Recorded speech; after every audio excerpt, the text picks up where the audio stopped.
Good morning, Marta. How are you?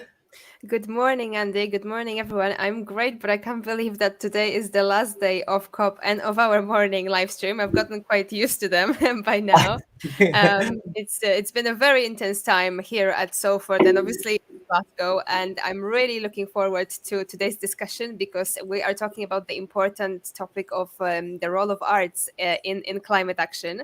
And I feel like art has been quite a fixed element of COP over the last few years. And particularly this year, we've seen loads of events, installations, and exhibitions taking place, anything from light projections to installations with trees and plants. And these are being used to convey the messages around climate and around COP in an accessible way. And the role of art and creativity has been increasingly recognized as a tool for raising awareness around these issues and bringing it into the public discourse, which we need around events like this especially. And I'm really excited to hear about the projects that our guests have been working on. I know, and I feel incredibly lucky to have the guest that we have today because, of course, it's in relation to Unboxed, which is this wonderful event that's taking place next year. So it's my first insight into what's planned for the program. And as you say, I think art has playing such an important role in this discussion, especially over the last couple of weeks. I remember the conversation we had with the climate activist Andrew James and the coat of hopes that an artist was creating to help people sort of embody and live the impacts of climate change. And then we had Motherload, the movie, a couple of nights ago that talked about the rise of the cargo bike movement. So it just feels like there are ways that you can make this real to people, but also help them get engaged with the projects as well, get engaged with the subject and think about, I suppose, how they can take responsibility, but also work collaboratively to make a difference. So it's really exciting that we have these discussions today. And we're going to kick off with Katie, who is the Creative International Director of the program, but it looks a bit like this.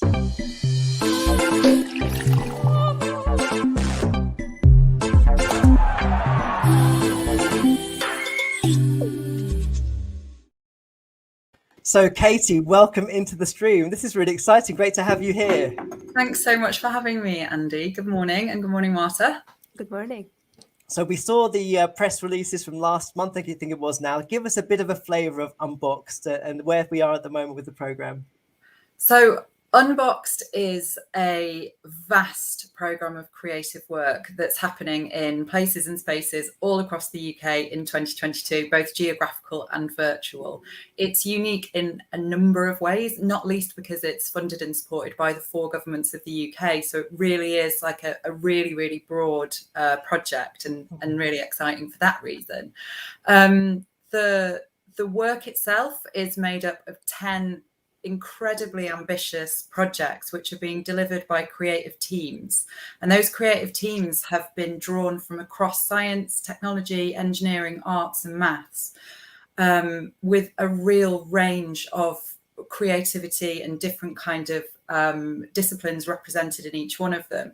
And those teams came together and started to develop their projects through a really groundbreaking program of R&D, which happened towards the end of last year, where they were all invited to come up with a project that was open, original and optimistic and would reach millions.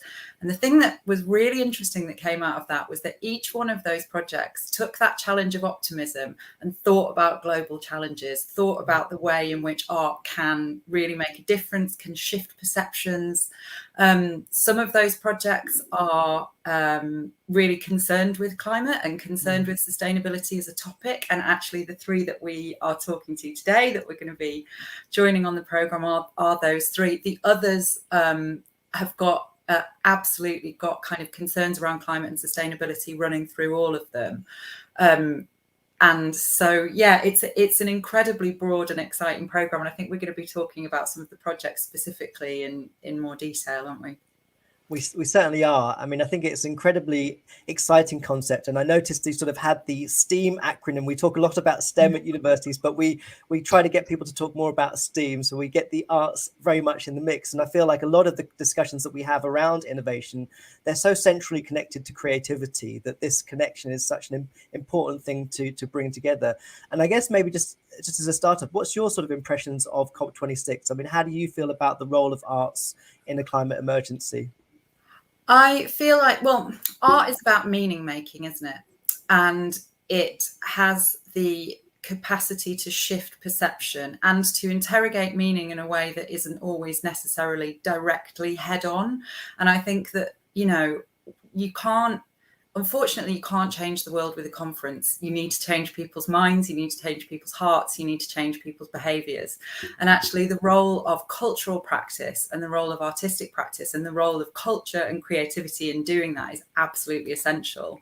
I think in terms of the kind of work that gets produced around climate, it's really interesting. If you look at what the art programme around COP26 looks like, like the Jenny Holzer piece, there's a lot of text-based work, there's a lot of work that kind of encourages people to connect with nature and feel it's either kind of stuff that is about generating a sense of urgency or stuff that's around generating a sense of connection with nature.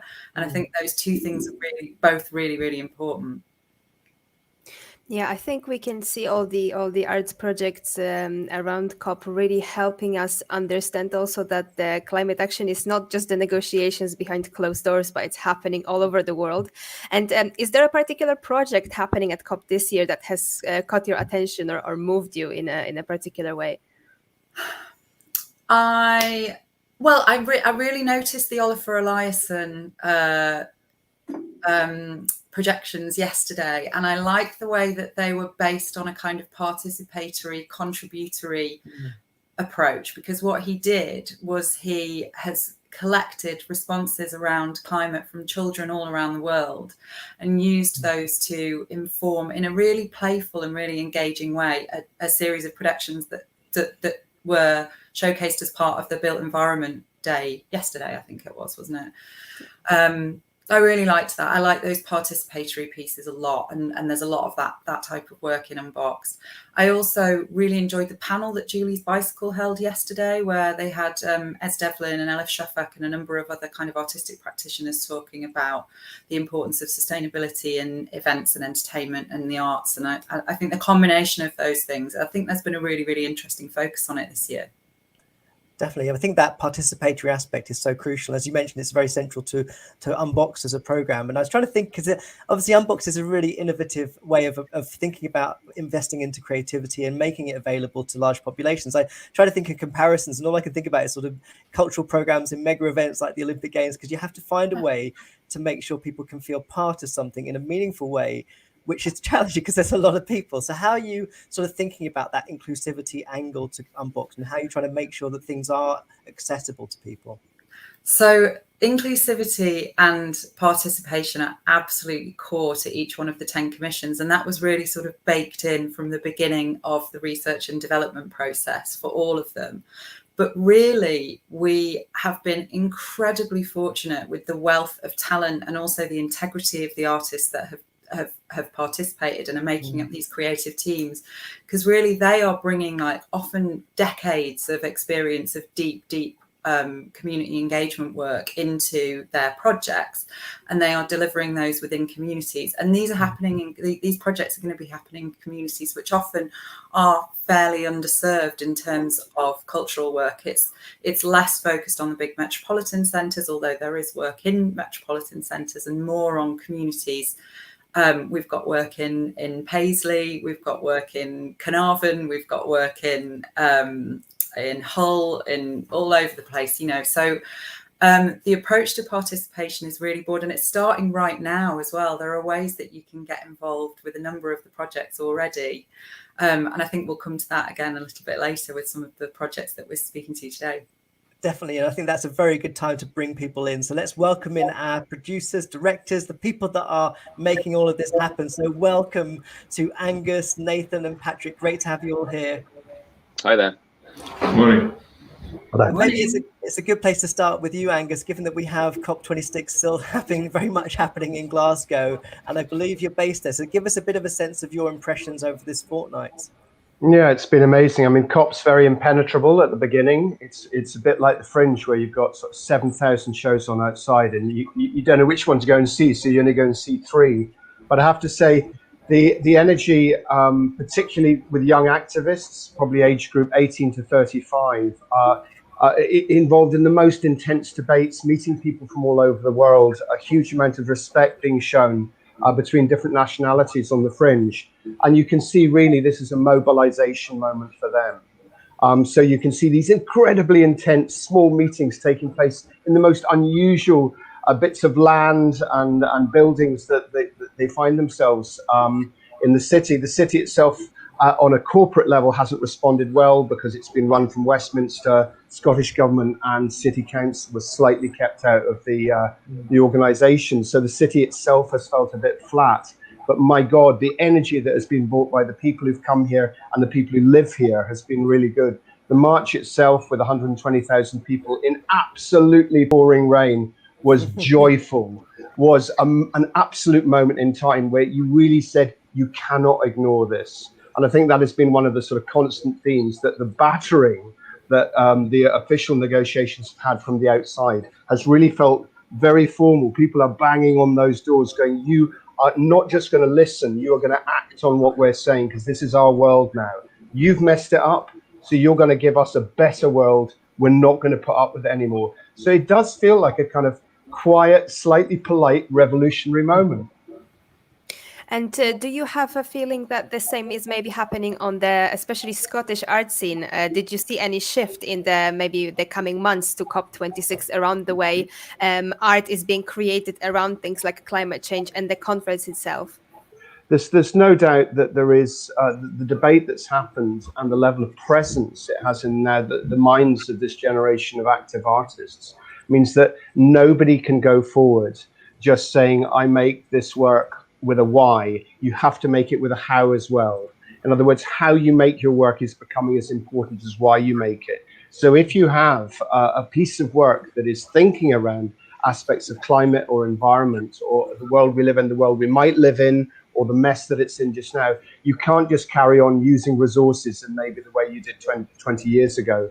So you can see this even filtering now through the sort of major music industry, where the idea of massive stadium tours with huge juggernauts pulling massive amounts of tech from stadium to stadium as fodder to make money from the thousands of people who attend, that kind of way of working is, I think, slowly going to become a thing of the past.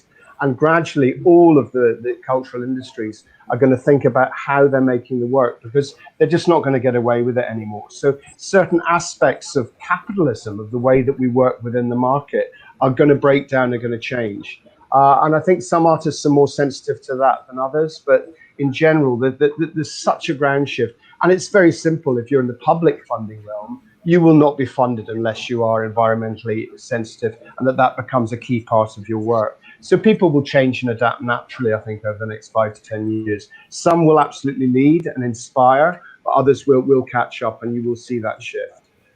Yeah, I want to bring in Patrick and Nathan on this before we get into the projects a bit more, because I think it's really great to keep this conversation going. So Patrick, what's your sense? What's your impressions of COP26? How do you feel about what's going on up there? And I guess also that role of the arts in a climate emergency.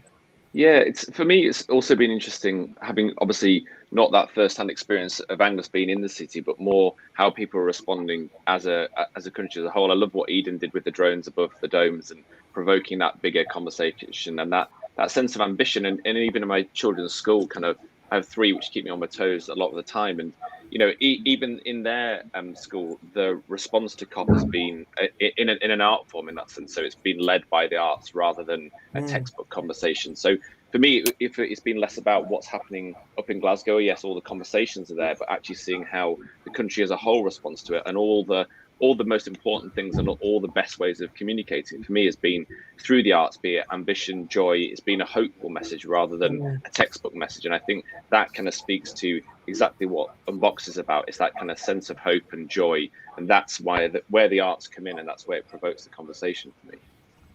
Great. And Nathan, tell us a bit your perspective from down slightly further south in Salford.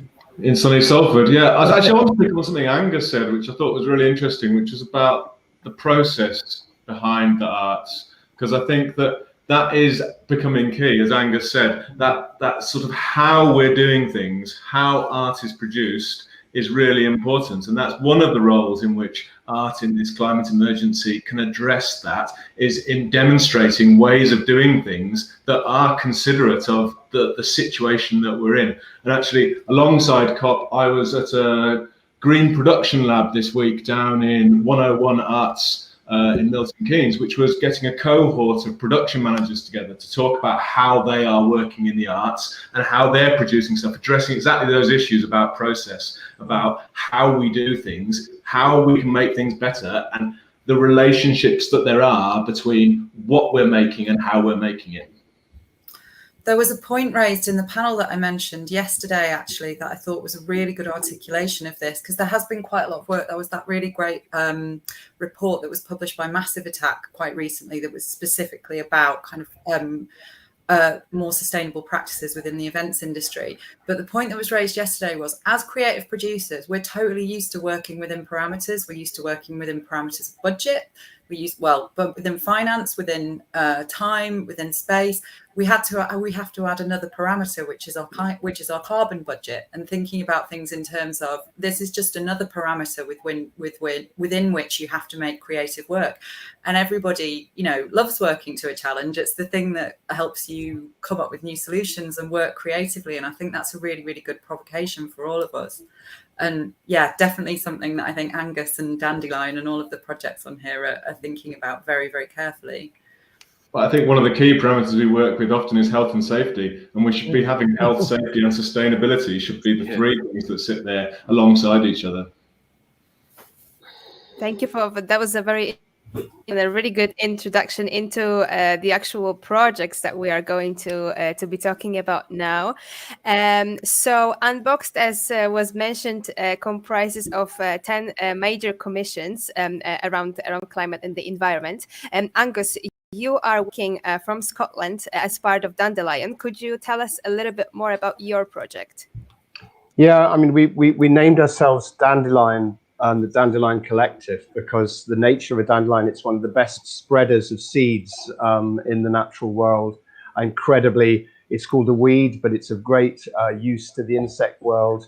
Beautiful color. And we've taken the idea that we would take the money we've been given and spread it as widely as we could across Scotland and enable as many people as possible to grow their own food, come together, and then have amazing harvest festivals at the end. And we're doing this on a really big scale. So working with 500 schools and creating 12 new unexpected gardens. And they are, as has been said by Katie, they're from Wick in the far north, Uist in the Hebrides in the west, Dundee, down to Stranraer, where the ferry used to go across to Northern Ireland, Hawick. So we're really spreading these gardens widely. And the idea is that you grow in containers or areas that are not normally grown on. So it's all about reusing land that has become abandoned and enabling local people to grow food there. That's the first phase. Then the creative phase is that we're making 200 miniature cube vertical farms. So 200 schools can begin to grow inside their schools. And we're also spreading them out on bicycles with speakers. So we have these traveling vertical farms, which also become music commissions. Each of the gardens is going to have its own young creative producer, a musician in residence, and they will work with their own budgets so that as their gardens develop, they can also develop them as venues. So the idea being that there is no difference between horticulture, the act of growing, and culture and music, and the idea of music as roots, and how we celebrate ourselves through sound and how we speak to the wider world through the beauty of music. So we're very, very much bringing together music and the act of growing. And the idea, I was just thinking the other night that many of the fireworks festivals didn't happen around Glasgow during COP. And I've always thought fireworks, after you get that initial poof of smoke up into the air, really unsustainable festival. And it's got a pretty dodgy history going back to Guy Fawkes. It's not exactly a happy celebration. So I'd love the idea that we actually slowly begin to replace fireworks night with harvest, because if we can get everyone taking a little bit of control of the production of their own food and the act of sharing it with other people, you're actually creating a magical moment in the year. So to bring harvest back out as a key calendar moment is really the big movement that we're working towards with Dandelion. That's incredibly exciting. What a wonderful concept. I flashed up one of the images there, which I'll bring up again. If you could just tell us, I think this was the vertical farms that you were talking about there, Angus. Yeah, well, this is actually just one of our ideas. So this is from actually from when we won the bid, which was to take an old shopping centre and just show that you can repurpose any building. The inspiration for this type of work came from Detroit, where you've had people who've taken over the old car factories, some of which spread for miles and have created indoor urban farms. Or Cuba, where when they were starving after the Soviet Union broke down, they actually in 2 years started growing all their own food and became self-sufficient. They were growing in the cracks between buildings. They were growing on any place they could, putting seed shacks at the end of streets. And gradually, using the older generation to work with the younger generation, they taught people how to grow their own food. And so it's just that it's interesting that within climate challenge, for our generation, it'll be about giving up lots of things. It's a bit like the smoking in pubs. It'll be less air travel. It'll be less use of resources. Growing your own food is one of the few really positive things that you can do in the environment, in the sense that it takes down air miles. It brings health into your life. And the beauty is, anyone who knows who's worked or has built gardens, it brings joy and love into people's lives. Often kids' first steps are inside a little community garden. We built the Hidden Gardens many years ago in Glasgow, and I've had lots of letters from people who said, I proposed in the Hidden Gardens, or my children walked in the Hidden Gardens. But it can embody, therefore, well-being and heart as well as head. But simply growing and learning how to grow food is just a very joyful thing. So we're really aiming to get hundreds of thousands of people, and not the kind of poshies with the big gardens on the outskirts of Edinburgh and Glasgow. It's about sometimes taking some chives and growing them on your windowsill when you don't even have a balcony. And actually that act of doing that kind of growing into your food for the first time is a creative and a good act. So we're also trying to encourage on a sort of micro level as well as on a really big level across the country. And I would say that... Oh, sorry. Sorry to interrupt, Martha. Just to say that Angus has been sharing with us throughout the research and development process and right since the beginning of the project, his own garden that he's been growing and his own projects, and we've all been getting to see that within the organisation, which is really lovely. So he's absolutely walking the walk. That's nice to see. I mean, very briefly, I won't take up too much time, but Dandelion started from a very small idea, which was during lockdown. I worked with a young French Mauritian artist, Rudy Cagna, and we couldn't go anywhere. In Glasgow, it was 42 weeks of lockdown, and we got coloured Hessian and made Hessian sacks. And then I knocked on the door. 5 of us, including my twins who had just left school and had nothing to do for 5 months. So we made the sacks, got tons of tatties, and went and knocked on every door in the street and said, would you like to grow some potatoes? And 95% of the street said yes. And then we grew them on all the front steps down the street. So these beautiful colours. They were in the colours of the Mauritian flag. So it was a very unusual, lively growing project.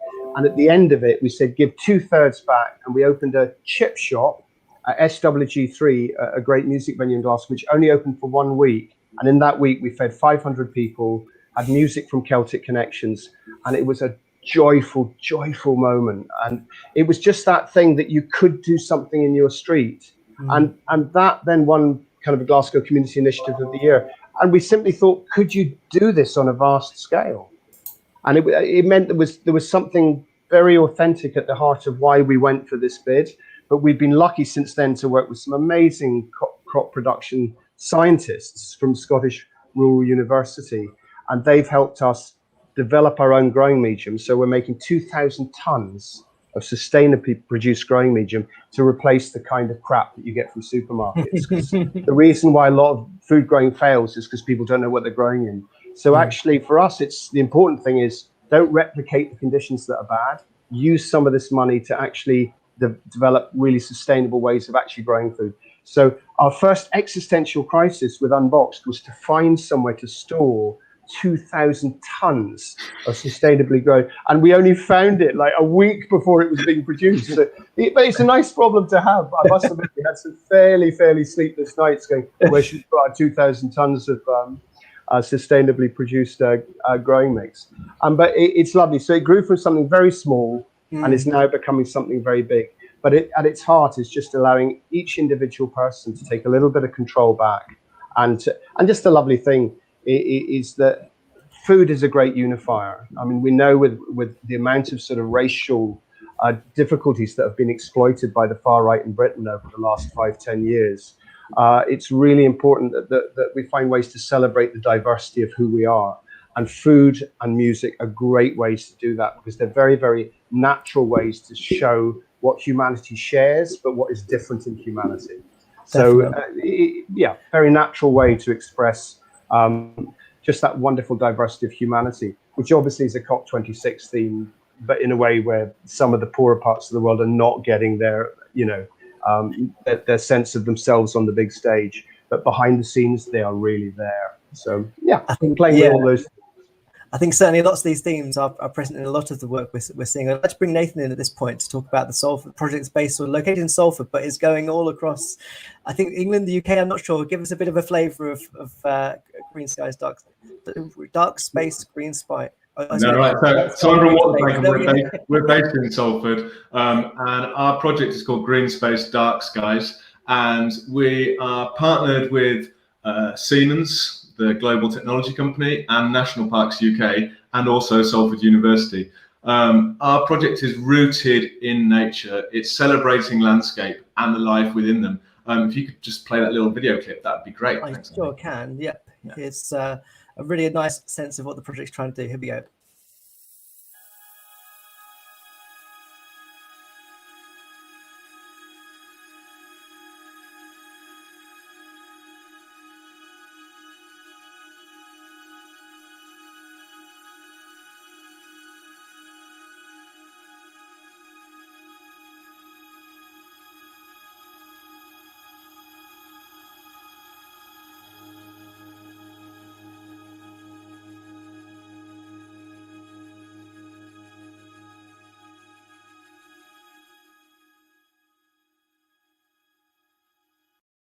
So that's a slightly mysterious teaser there. So what we're doing is we're working with 20,000 luminators who we will be equipping with specially designed lights that we're developing with Siemens, which will enable us to create geolocatable participatory artworks in the landscape.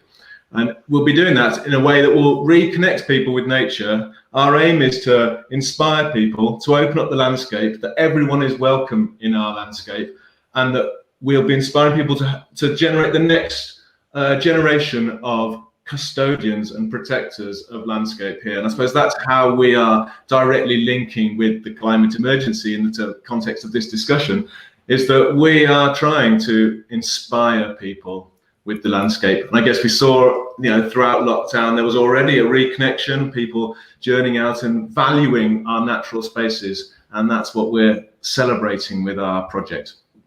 And I suppose. I love the idea of custodians. We often talk about getting people into space and almost like they're consuming the space, but actually to think of oneself as a guardian or a trustee of the space is a wonderful concept.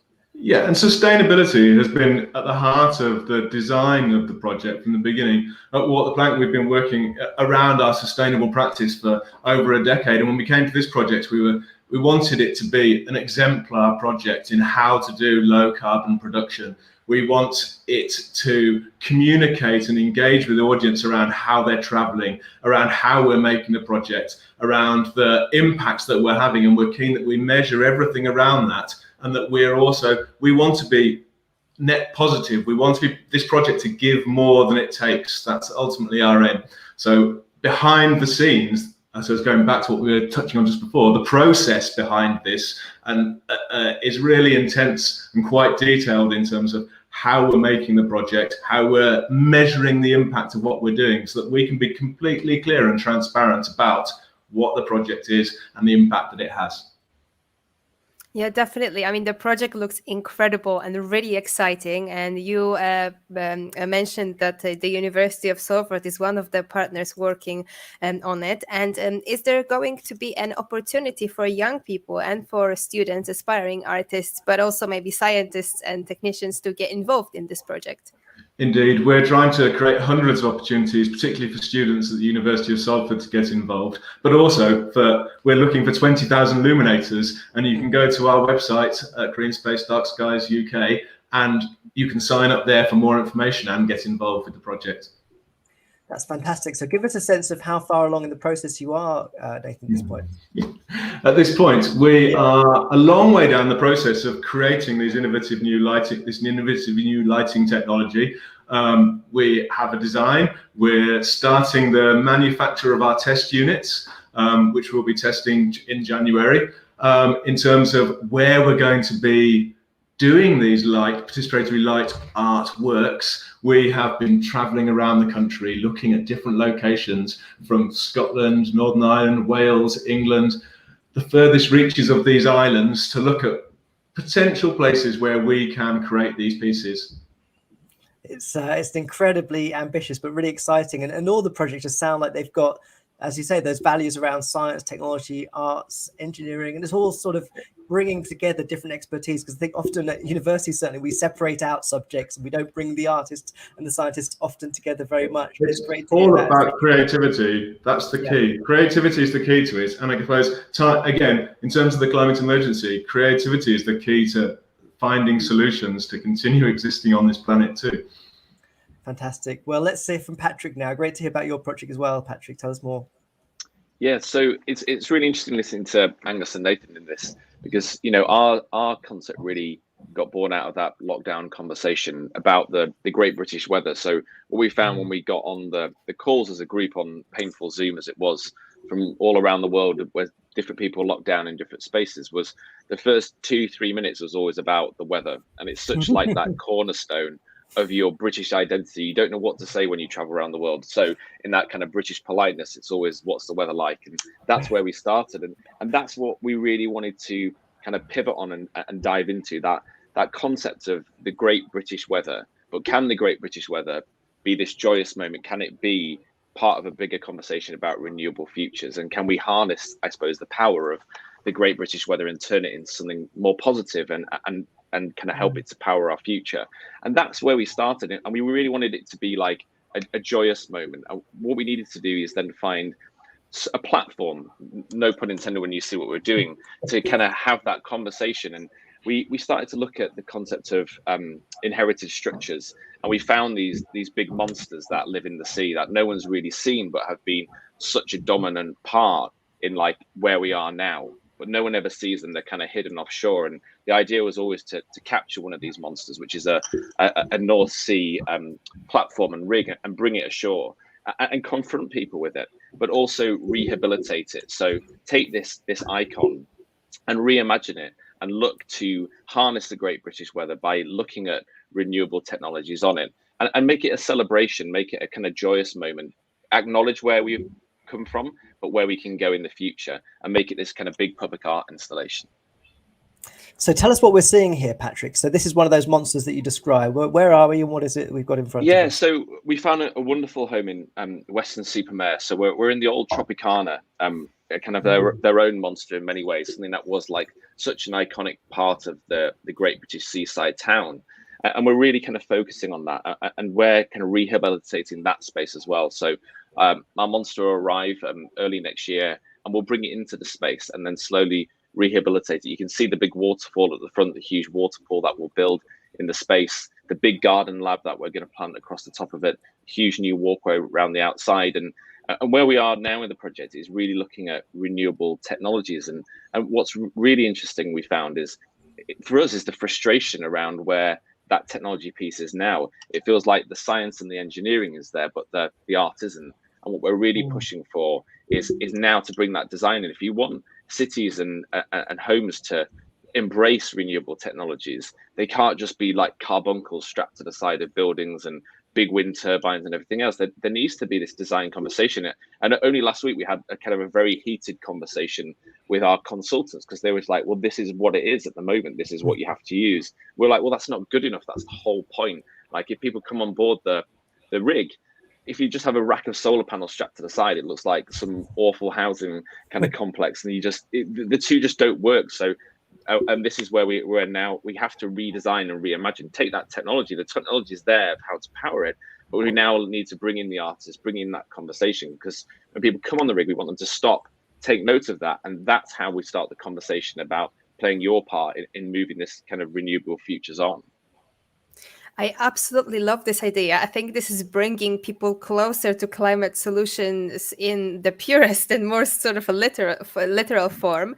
And I'm wondering, what is the sort of main message that you would like people to take away as they are engaging with this piece, with the Sea Monster? It's, we always said that we need to lead with the theatre and end with the science. We want to inspire on this rig and start the conversation. It has to, for me, and we've always kind of pushed this as a group, it has to be a hopeful and joyful message. We know the situation we're very aware of the kind of inherited situation of the planet, but if we don't inspire people, we don't bring a sense of theatre and joy to the project, then I don't think we'll have that next step. We're going to have everyone from small children to the older generation coming, and we've got to convey a sense of hope, I suppose. And I want people to come on our project. We're not trying to make it into a science museum. There's no plaques. There's no push this button. We're not lecturing to people.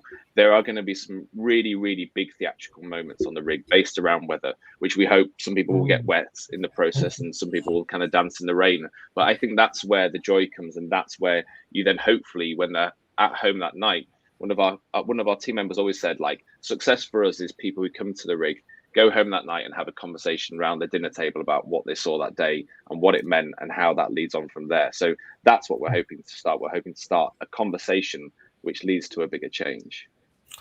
That sounds fantastic. I mean, thinking of all the news I've been hearing over the last 2 weeks, I think nearly everybody that I've heard interviewed on BBC, Today Show, everyone has lots of concerns about progress at COP26, but often when they're asked about how they feel about it, they end up saying they're hopeful and optimistic. Whether it's scientists or people that are protesting, there is that sense of hope about it. And I think even though there's always going to be more that people ask of the COP26 event, there is a sense of conversation that's taking place that I think certainly in the UK we've not had before.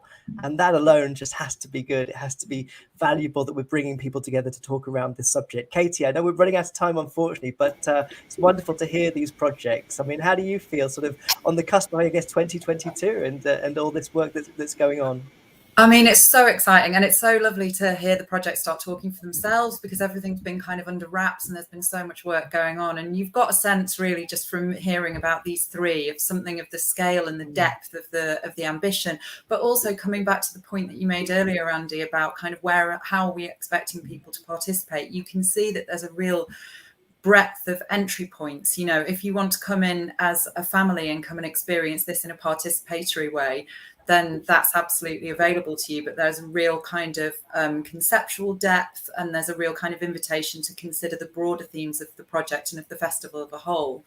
And it is all about that power of collective creativity, as Nathan said before. I mean, I'd love if we've got time to briefly tell you about some of the other projects. Would that be okay? Yeah, go for it. Brilliant, right? I was hoping we'd have time. So, I mean, the whole programme opens in March with a project that's called About Us, and it launches in Paisley. And About Us takes us through just a small matter of 13.8 billion years of human history. It starts with the Big Bang, and it's an incredible kind of projection mapping show combined with poetry, music and science. It's led by 59 Productions, the design studio, with STEMettes, which is the organisation that supports women and non-binary people into careers in STEM.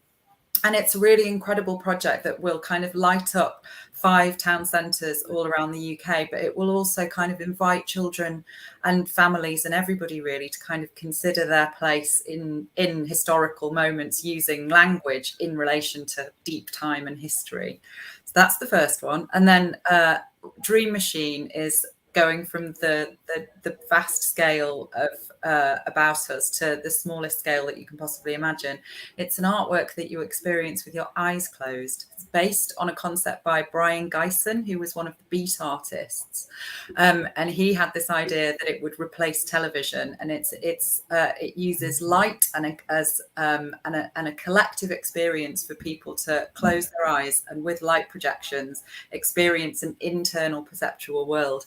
It's led by Turner Prize winning artists Assemble, the musician John Hopkins, It's got the University of Glasgow and a number of other universities involved as well. It's actually a big experiment in human perception, and there's a huge citizen science project involved in that as well. We've got Pollinations, which is a living forest garden of plants and architectural trees, which is going to be popping up in Birmingham. It's a celebration of diversity of these islands and of our global origins. It's led by Trigger Collective, which are led by Bristol-based Productions Trigger. Our Northern Irish project is an incredible one. It's called Our Place in Space, which is a scale model of the solar system, which is happening in Northern Ireland in Cambridge. And that's led by a collective which includes Oliver Jeffers, astrophysicist Stephen Smart, composer Di Hexon. And that uses the concept of the overview effect, which is when astronauts talk about seeing the Earth from space and divisions between communities not making sense. So it's about trying to bring that perspective into the experience of work. I'm going to do this as quickly as possible. That's okay. So Story Trails is a project that tells hidden histories, that brings life stories from across history, from across the UK. It is going to culminate in a new film and a load of AI work, which is a collaboration between the BBC and the BFI. It's led by Story Futures Academy at Royal Holloway University and the BFI with David Olashoga. So that's a kind of great big AI project that's really exciting, but it's also a big people's history project. Tour de Moon is a project that uses the concept of our closest satellite, the moon, in order to inspire and imagine new utopias. That's very much focused on nightlife economy and on young people, and it's got a big program of international micro commissions that are happening with young digital creators. And then finally, our closing project is called Galwad, which is the Welsh project, which is commissioned by Creative Wales. And in that one, communities across Wales are collaborating with a Hollywood studio to shape a story which is set 30 years in the future. It's such an interesting project because it's inspired by the Welsh Wellbeing of Future Generations Act, which puts the well-being of future generations at the heart of all legislative decisions made in Wales. And so it's kind of really, it's a really interesting response to that. It's a group called Collective Cymru, who are led by National Theatre Wales, Disability Arts Cymru. It's a very, very collaborative, incredibly ambitious project. So you can kind of see how we're going from the beginning of time until 50 years in the future, but also that this is all about bringing as many creative voices as possible together to create opportunities for the general public to participate in this kind of collective visioning. Wow, what an incredible program. That is a heck of a lot. And what a wonderful way to connect up what's happening in Glasgow with what will be happening in the UK next year. I'm blown away. I hope I get to see as much as I can, because it sounds like an incredible year for us. And all of these projects just are, I think, what's clear for me is the values underpinning them from the very moment you sort of funded the collaborative process of developing the project. So if artists get paid for developing their ideas, it's an amazing thing to do, to the point of trying to make sure that those principles are central to all of the projects. It really comes across in certainly how the projects have been articulated this morning, but hearing that wider program especially so. And I think it will continue to inspire people to think about change, think about how we rethink our knowledge systems and make sure we can bring people together across disciplines, but also, as each of you have mentioned, think about how we make art, how we involve people differently. Katie, you wanted to mention one final thing. Yeah, just how people can get involved. I mean, already the projects are inviting participation from the general public. So we've got school poetry and coding competitions, community workshops, citizen science workshops, also open calls for creatives and professional placements, bursaries. So if you go to the Unboxed website and have a look at how to get involved, all those opportunities are laid out clearly there. Brilliant. Thank you so much. And thank you, Angus, Patrick and Nathan, for joining us today and explaining some of the projects. Marta, we're at the end of our session and at the end of our fortnight. Yes, we are. Still can't believe it, but it's not the end of things happening at Salford. we have a film screening of Kiss the Ground documentary on campus. The tickets for that have already sold out. However, you can still join us online for a discussion. And it's not just about the documentary, but it's also about what's been happening at COP26. It's going to be a very relaxed event when we will just be able to chat and sort of share our reflections and experiences. You can see our login for social media just on the bottom here. This is for Twitter and Instagram, and today we will be posting links to the event in the afternoon taking place online and where you can actually watch the documentary as well. So please join us for that. And also for the university's LinkedIn takeover, you will be able to find out about sustainability at Salford from our team. So we still have 2 great things happening today. Fantastic. Well, look forward to seeing all of those things. And again, thank you, Katie, Angus, Patrick, and Nathan for joining us today and explaining what Unboxed has in store for us next year. And we'll look forward to joining in, hopefully when the year kicks off in March. Thanks very much. Thanks for a lot. having us. Take care, everyone. Thank you. Bye-bye. Thank you. Bye. Bye.